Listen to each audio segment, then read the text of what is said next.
Lo mkhuba wabikwa okokuqala ngoSeptemba wonyaka ophelileyo. Umpostile ujamelene namatyala alithoba okuthubeleziswa kwabantu kwanamathathu okudlwengula. Imibutho yasekuhlaleni ifuna ubulungisa. Silapha ke thina sothukile kuba soloko kusenzeka izinto sibandakanya namaKrestu.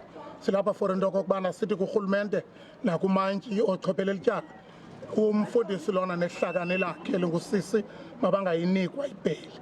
Nabo babe ndingabo ngensithi ayindayabhandonisha into yebheli, ndicela kukhawuleziswa le nto so that ndigwetywe kwahlukane nayo.